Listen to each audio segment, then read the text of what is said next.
there is a specific feeling that Hereditary leaves behind. It isn't fear. Fear passes. It isn't disturbance. Disturbance can be named and therefore managed. It is something quieter and much more permanent. It is a feeling that sits just below the surface of conscious thought, resurfacing without warning weeks after the credits roll. The feeling that you were shown something real inside of fiction, and that the real horror was not the demon, not the cult, and not the decapitation that everyone remembers. It was something about the nature of families, about what they pass down through their children's children, without ever naming what it is they are handing over. That feeling has a source, and the source is this. There was never a Charlie in this film. From the first frame to the last, from the grandmother's funeral to the treehouse, the girl the audience spent the entire first act grieving was never there, not as a child, not as a daughter, not as a person with an interior life that belonged only to her, because what was living inside that body had been placed there before she could consent to its presence, before she existed as a self. Welcome to Stories and Frames. We do not summarize films. We do not recap them. We rebuild them from inside out, exposing the hidden architecture, so that what you carry away from this channel isn't just information, but a permanently altered way of watching cinema. Every other video about Hereditary will tell you that Payment is a real demon from a real grimoire, as though that fact alone is the revelation. It is not the revelation. It is simply the door, and tonight we are going to walk through it. But before we do, my analytics tell me that 96% of you watching this right now are entirely unsubscribed. If this is the kind of deep, unflinching investigation you came here for, hit that button right now. It costs you nothing to join the archive. The grandmother did not die at the beginning of this story. She began it.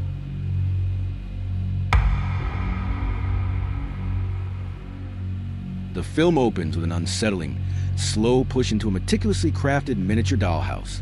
As the camera glides forward, the tiny room seamlessly shifts into a real-life bedroom, where a young man, Peter, is fast asleep.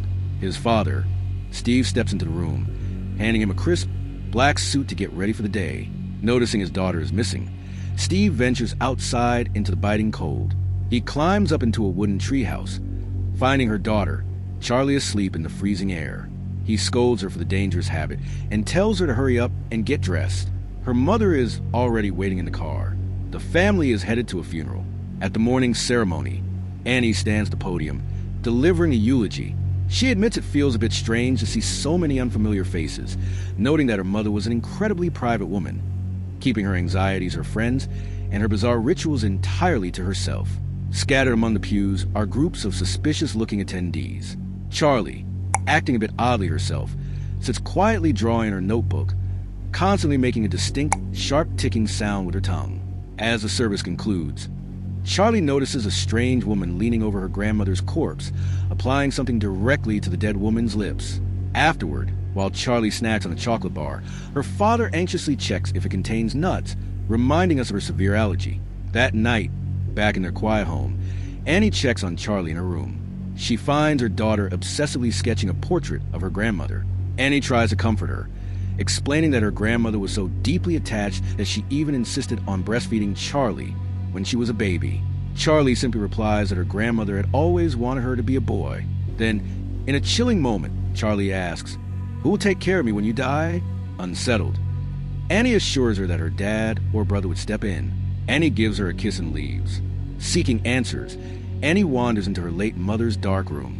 She unpacks several boxes, discovering a photo album and a series of cryptic notes. She uncovers a letter addressed to her, but as she reads it, a creeping dread takes over.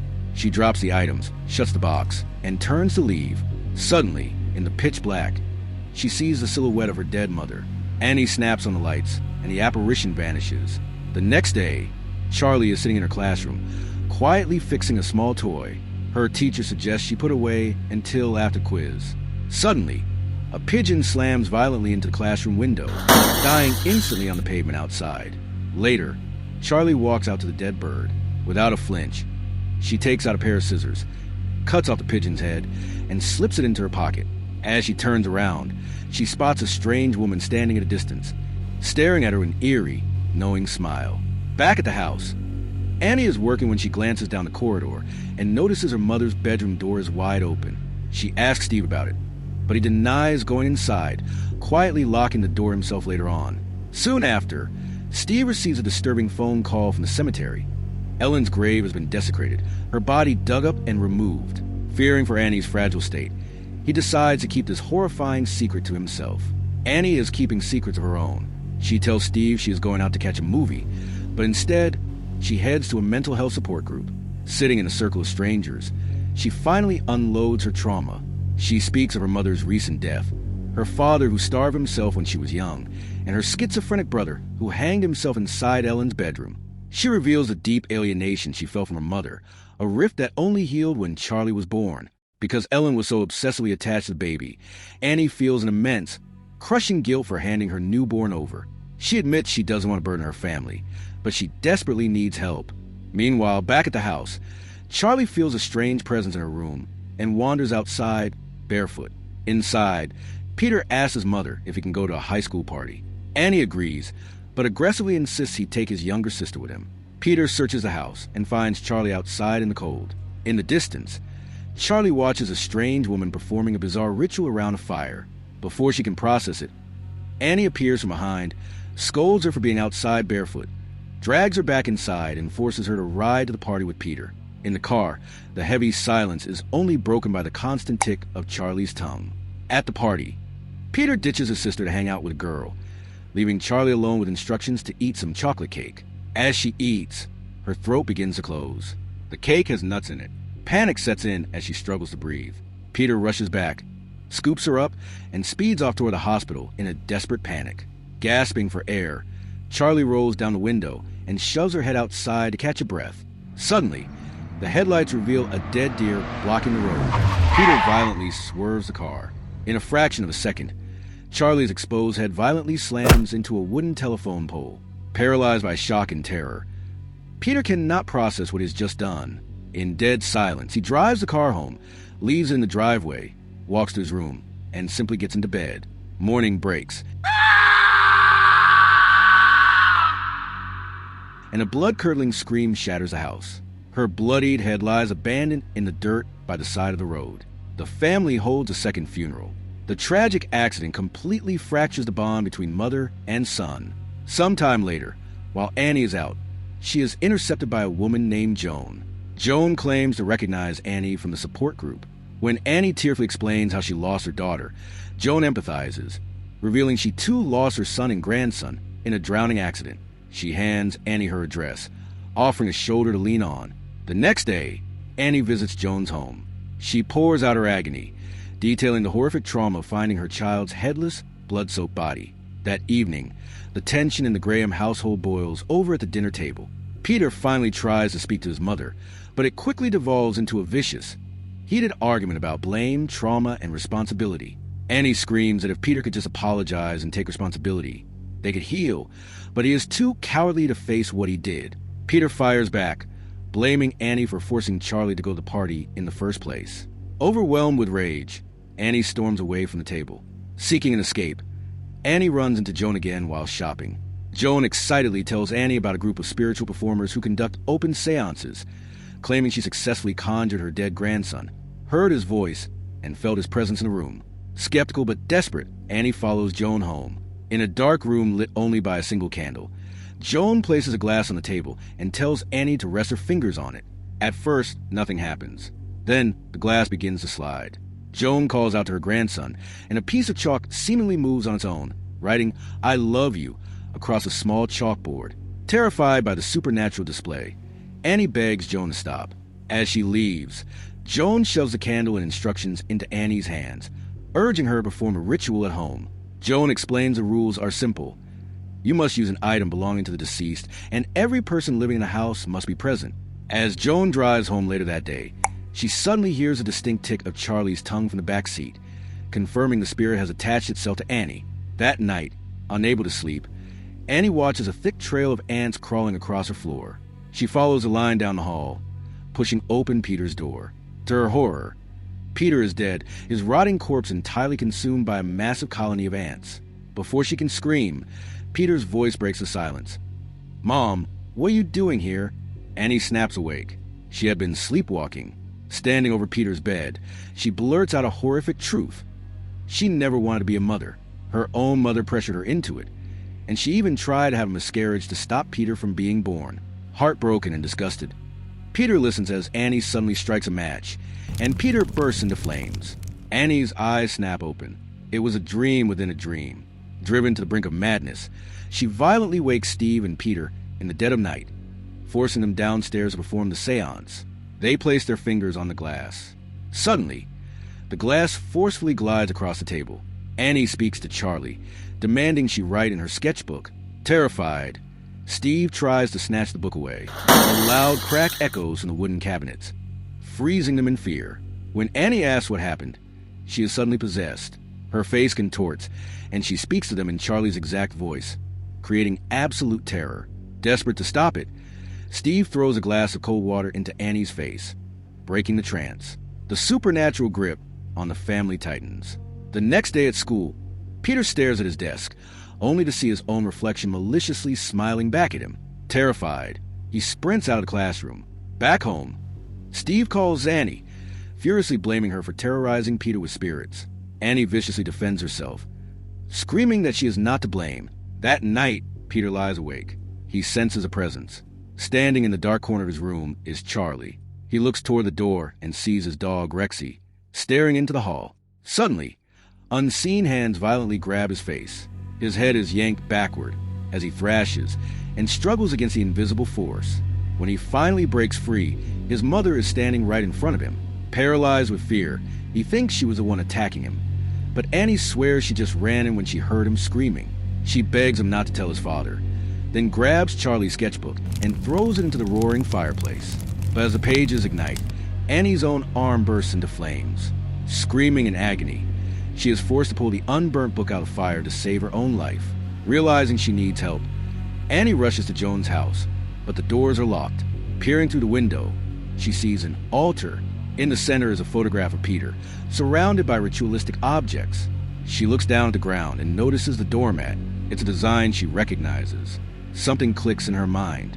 Annie speeds home and tears through her late mother's belongings. She uncovers a worn, heavy book detailing the lore of a demon king named Paimon. The text reads, when successfully invoked, King Paimon will possess the most vulnerable host. Only when the ritual is complete will King Paimon be locked into his ordained host. Once locked in, a new ritual is required to unlock the position. The chilling final line states that King Paimon is male and therefore covetous of a male human body. Digging further, she finds another photo album belonging to her mother. Inside are pictures of Ellen surrounded by her cult. Standing right beside her, smiling, is Joan. She was a manipulator, planting the seeds to trick Annie into performing the seance to invite the demon in. Annie steps out into the hallway and hears a thick, sickening buzzing coming from the ceiling. She pulls down the ladder and climbs up into the dark, stifling attic. The air is thick with the foul stench of rotting meat, the room swarming with black houseflies. She shines her light into the far corner. There, surrounded by candles, sits the desecrated, headless corpse of her mother, Ellen Lee. At the exact same moment, sitting in his classroom, Peter begins to hear it. Suddenly, his hand aggressively twists backward, raising high into the air against his will.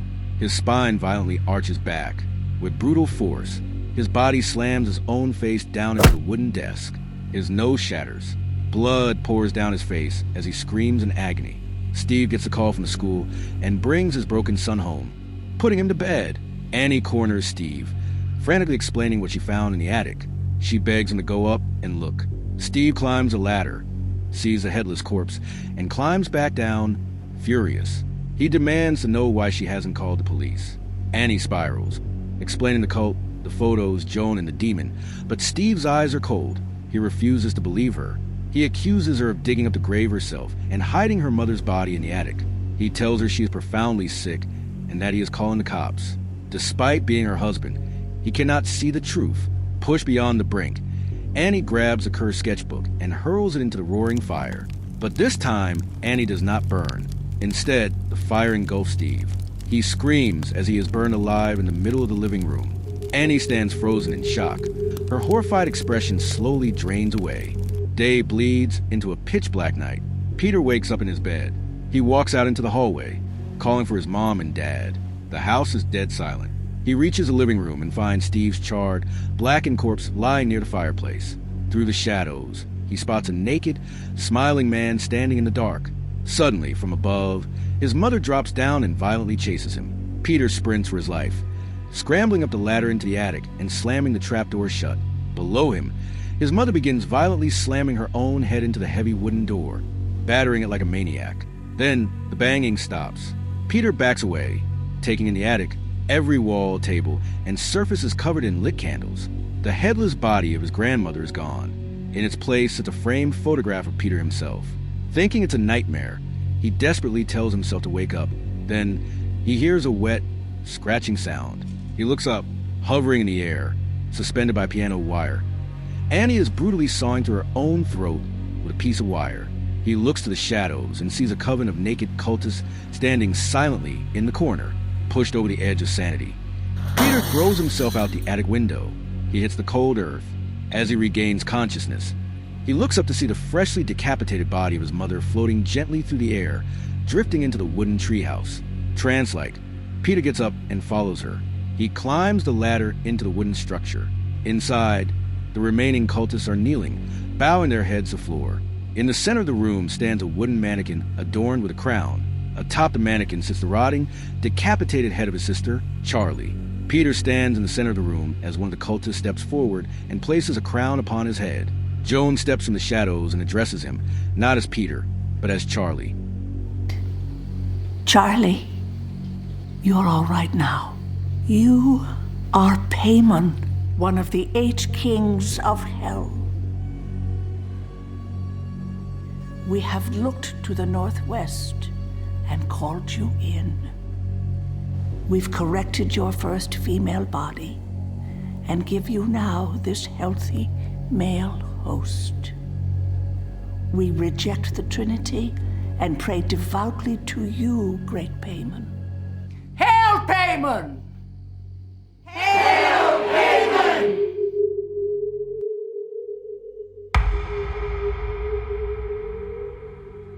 Before we talk about what Ari Aster hid inside this film, we need to talk about what he was working from. Because Payman is not a character Aster invented. He is not a fictional demon created for a horror screenplay. He is a figure with a documented history that predates this film by 400 years, and every single choice Aster made in building Hereditary flows directly from that history.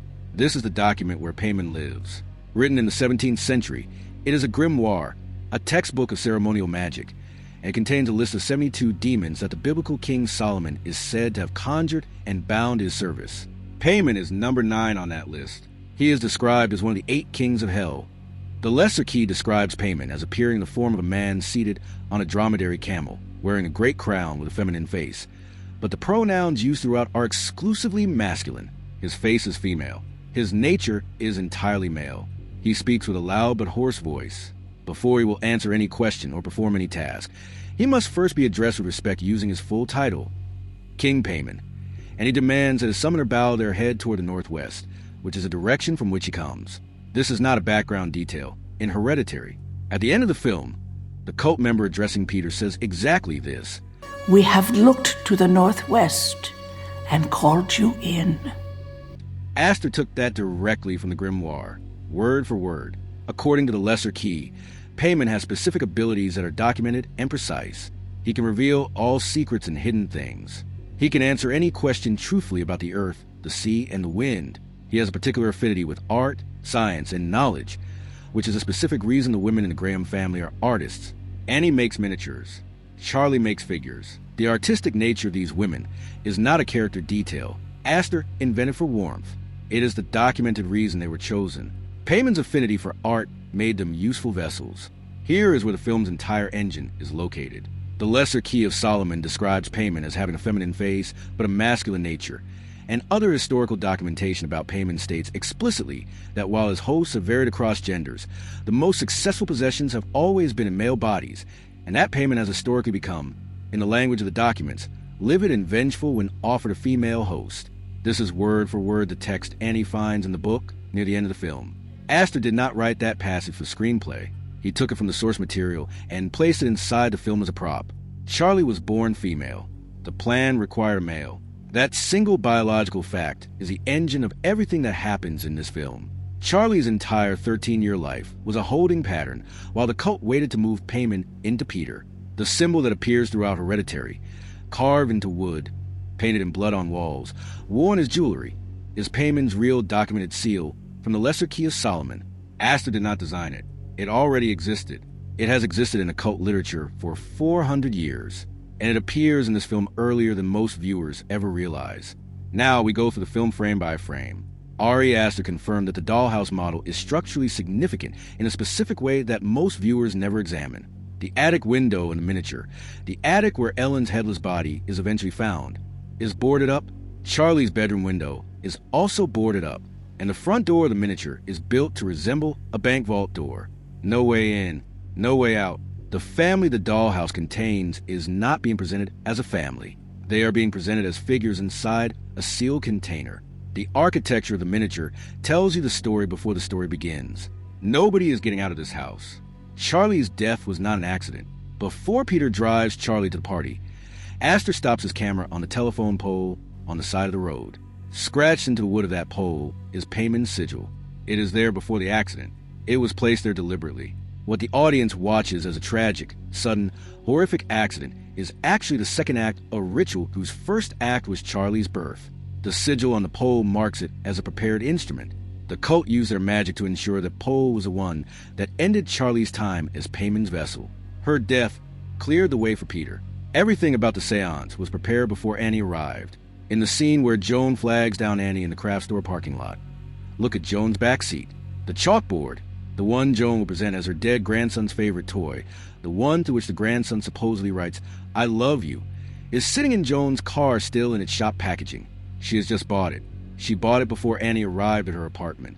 She was not sharing a genuine supernatural experience with a grieving mother.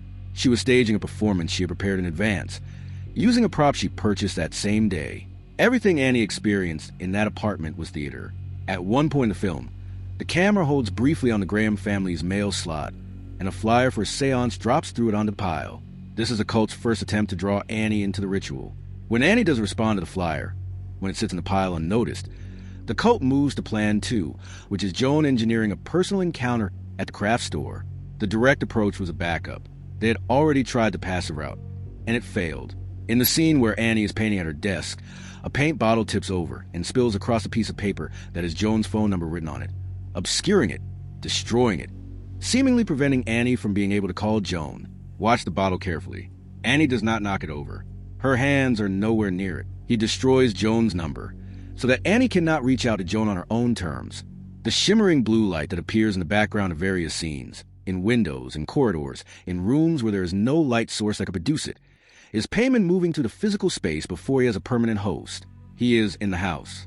He has been in the house since before the film begins. Every time that light appears, he is there, observing, waiting, managing. Track it across the film on a second viewing, and you will see exactly where he is at every moment, and exactly what he is there to influence. When the Graham family returns home after Ellen's burial service, the house sounds empty, but listen to the audio. Upstairs, before anyone goes up there, you can hear footsteps and the sound of a door closing.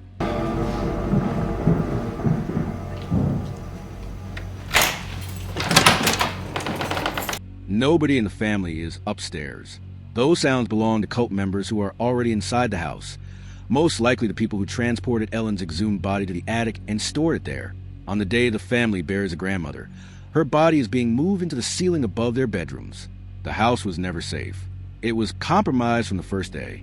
At the beginning of the film, Peter's teacher is discussing Sophocles' tragedy, The Women of Trachis, a play about the Greek hero Heracles, whose fate is decided by an oracle before he has any ability to resist it, and whose death is brought about by the people closest to him acting with love rather than malice.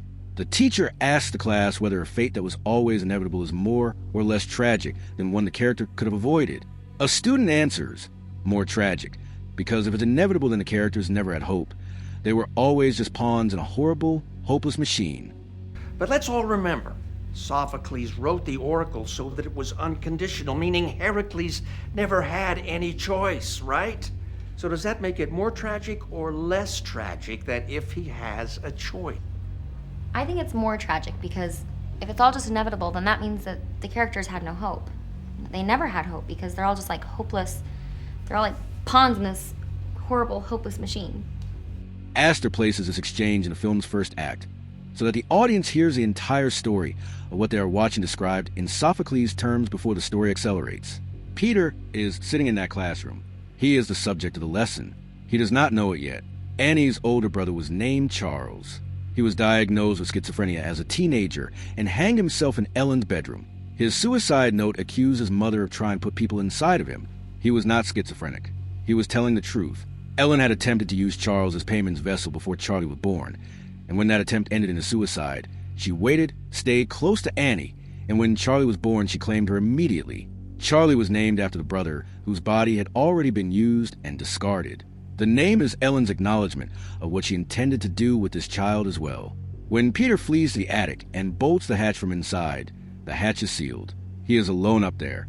He can hear his mother battering herself against the ceiling below him, and then the battering stops.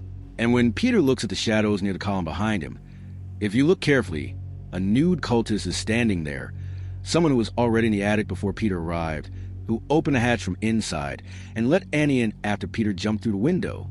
Peter was never alone in that attic. The cult was already there, waiting for the final act. Just before Peter wakes to find Annie floating on a ceiling, Aster cuts to a wide exterior shot of Graham House. Daylight, completely normal, and then immediately cuts to the same shot at night. If you pause on a night frame and look at the darkness around the house, dozens of naked cult members are standing in the shadows, surrounding the building completely. They are there waiting for the ritual's final act to begin. The house is entirely encircled. At Ellen's funeral, a man smiles at Charlie, not the polite, distant smile of a mourner. Something else, directed, knowing, patient. Take that face and hold it in your memory. At the end of the film, when Peter is moving to the house in the dark, a naked man is standing in a doorway. It is the same man. He was at the funeral in the opening minutes of the film. He is in the house in the closing minutes of the film. He was part of this from before the story began, and he is there at its completion. The cult's presence in the Graham family's life was not something that happened during the film. It was always there, after Charlie cuts the pigeon's head off with scissors. In the drawing, the bird's beak has been replaced with a pair of scissors, the instrument she just used, drawn by Charlie herself, without apparent awareness of what she is illustrating. It is a moment that sits in the film quietly without explanation, and what it suggests about the nature of Charlie's inner life, about what was directing her hands and her attention, is one of the film's most disturbing small details once you understand what you are looking at. Look at what Annie actually builds throughout the film. The first miniature shown is of Ellen in hospice care. The next shows Ellen attempting to breastfeed Charlie. Another shows Ellen standing over Steve and Annie's bed while they sleep, watching them unnoticed in the night. Annie is building these scenes from her own memory and her own family history, without understanding what the scenes collectively reveal about her mother's behavior. She is unconsciously documenting the surveillance and manipulation she experienced across her entire life and transforming it into art without recognizing it as evidence. Her miniatures are the confession she does not know she is making. The words scrawled throughout the Graham house are not invented for the film. 3 words appear carved and written throughout the house in the final act. Satiny, Zazas, Liftoch Pandemonium. These are not fictional incantations Aster wrote for the screenplay. They all have documented roots in the history of ceremonial magic and necromancy. Satiny is a word of power used historically to command the dead back to the spirit world, used in the film's final moments to clear the way for Paimon to take permanent hold of Peter. Zazas comes from the occultist Aleister Crowley, who used the phrase Zazas Nazanata Zazas during a ritual summoning in Algiers in the early 20th century. It is a mantra for invoking demonic presence across planes of reality. Liftoch Pandemonium combines a Hebrew word liftoch, meaning to open, to unlock, to turn on, with Pandemonium, the realm created by Lucifer in Milton's Paradise Lost. Open up for the demons. That is what it says. The credits tell you what the film was about in the final seconds before they end. Watch the closing credits carefully. Each letter in the cast members' names turns red before dropping down to form the name below it. A letter from one name becomes part of the next. The genetic information of one generation becoming the raw material of the generation that follows. Heredity, the biological process of passing traits from parent to child, encoded into the typography of the credits. The film's title is not just a reference to the cult's generational plan. It is a reference to the mechanism by which all of this was made possible. The family did not simply fall victim to a demon. They were built, across generations, into the specific shape that a demon required. The music that plays when payment arrives was written 400 years before Ari Aster was born. Open the Lesser Key of Solomon, and you will find this, that before him there goes a host of spirits accompanied by trumpets and well-sounding cymbals. His arrival is announced by specific instruments. That is a documented attribute of this demon, not a poetic flourish. Now go to the moment Peter stands before the wooden mannequin and listen to Colin Stetson's score underneath that scene. Barely audible beneath the tension, trumpets and cymbals rise. Aster did not choose that instrumentation as atmosphere. He took it directly from the grimoire, because in this film, the source material was not inspiration. It was the blueprint. When the camera shows the illustrated drawing of Payman, inside it, look at his waist. 3 severed heads hang there, and by the time this film ends, 3 members of the Graham family have lost their heads. Charlie, Ellen, Annie. The drawing told you exactly who was going to die and exactly how before the film reached its final act. The text beneath the drawing then gives you the rest, that Payman will possess the most vulnerable host, that the possession locks only when the ritual is complete, and that Peter was made vulnerable deliberately, tormented mentally and physically across the entire third act specifically to lower his resistance and open his body to what was coming. The phrase Joan screams at Peter, Sadani, Degani, Eparagon, is a documented necromancy incantation used to expel a summoned spirit back to the spirit world, which raises a question the film never answers directly. Why would a cult member trying to place Payman inside Peter scream words designed to push spirits out?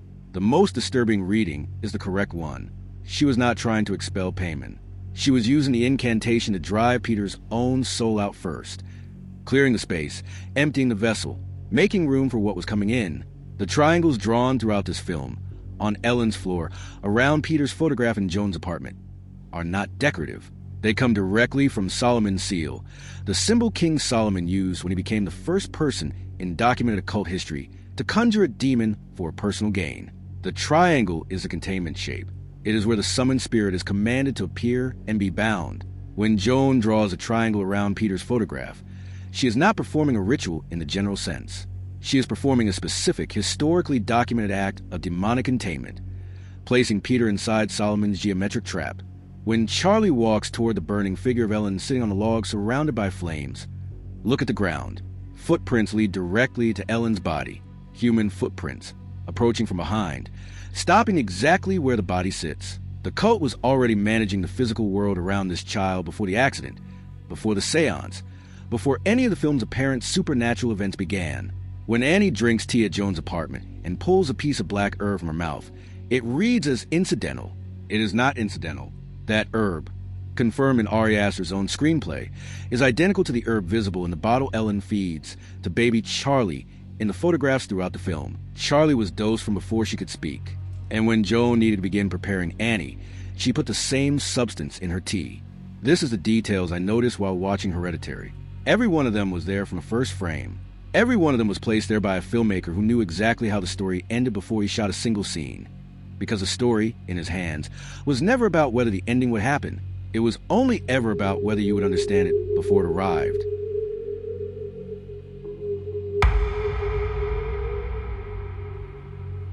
What follows is not a conclusion. Every other Hereditary video on this platform will tell you what the film means, and then close the door on it. And Stories and Frames is not going to do that, because Hereditary was not built to be closed. It was built to stay open inside the people who watched it carefully, to keep generating new readings the more you press against it. Some of them will make you trust the supernatural reading of this film less. Some of them will make you trust it more. The film was built to survive every single one of them simultaneously. Here is the theory that the film works hardest to make you forget is possible. Annie Graham had a documented family history of severe mental illness before a single supernatural event occurred in this film. Her father starved himself to death in a state of psychotic depression. Her brother was diagnosed with schizophrenia, heard voices, believed his mother was placing entities inside him, and hanged himself at 16. Her mother had dissociative identity disorder and dementia. Annie herself sleepwalked. She had a history she describes as estrangement and manipulation that she has never fully processed. She stands at her mother's funeral and speaks about a woman she both loved and feared and cannot fully account for. Now watch the film again with that information held in the front of your mind rather than the back of it. The seance happens because Annie chooses it. The notebook goes into the fire because Annie throws it. Steve does not burn because a demon intervenes. Steve burns because Annie throws a notebook. And the moment she throws it, she is a woman who has been sleep-deprived, grief-destroyed, and progressively dissociating from reality across the entire second half of the film. The expression on her face after Steve burns is not the face of a woman who has been supernaturally possessed. It is the face of a woman whose mind is finally broken completely under the weight of a grief and a family history that was always going to break it. Every supernatural event in this film has a rational explanation available to it if you want one. The sleepwalking, the voices, the visions, the movement that looks like floating, a woman in a profound psychotic break, alone in a house at night, having lost her daughter, having lost her mother, having lost the last wall between herself and a family history of mental illness that was always waiting for her. She does not need a demon to do what she does in this film's final act. She needed help that nobody around her knew how to give her. The cult is real. Payment is real. The sigils are real. And Annie Graham may also have simply been a mentally ill woman who was failed by everyone who loved her in a film that is sophisticated enough to hold both of those things as true at the same time without resolving the tension between them. Hereditary has a color language that most viewers only register subconsciously, and the blue half of that language gets all the attention because of payment. But the red half of that language is where the film hides its emotional architecture. Track the color red across this film, and notice what it is always attached to. The red headlights of Peter's car on the road to the party. Peter trying to save her, driving as fast as he can. The car full of warmth and panic, and the desperate arithmetic of a brother who needs a sister to survive. But the red does not stop at Charlie's death. Before Charlie dies, Peter's crush sits close to him at the party. She is present in his orbit.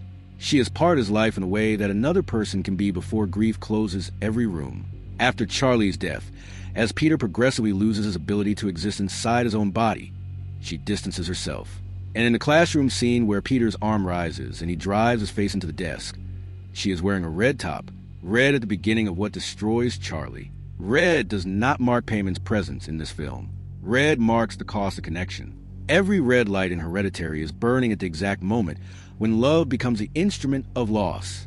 The film uses blue to show you where the demon is. It uses red to show you what the demon is using. The cult did not destroy the Graham family.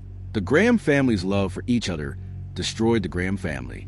And the cult simply knew which doors that love would open and stood behind every one of them waiting. Annie sends Charlie to the party because she wants her children to be with each other. Because she is a mother who has been worrying about her daughter's isolation and believes that an evening with her brother will be good for her. That act of love, that completely reasonable, completely human maternal instinct, is a mechanism that puts Charlie in Peter's car on that road at that hour. Remove Annie's love for Charlie and Charlie lives. The cult did not put Charlie in that car. Annie's love did.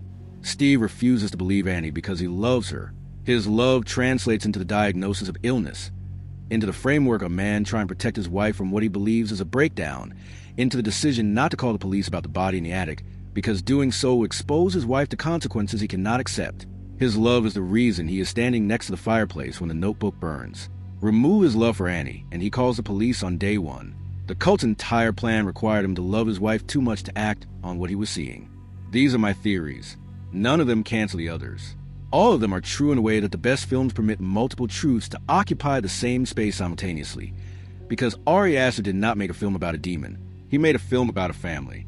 And he made a demon to show you what a family does to itself when it loves each other inside a history it does not understand and cannot escape. The grandmother did not curse this family. She simply knew them well enough to know they would do it themselves.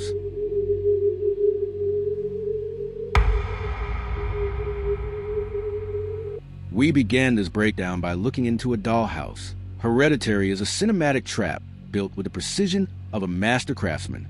It uses the architecture of 400-year-old occult mythology to deliver a truth about the human condition that has nothing supernatural in it whatsoever, that the things haunting our hallways are most often not demons, but the accumulated weight of who our ancestors were before we were born, passed down through blood and behavior, and the specific silences that families maintain across generations without ever naming what they are protecting.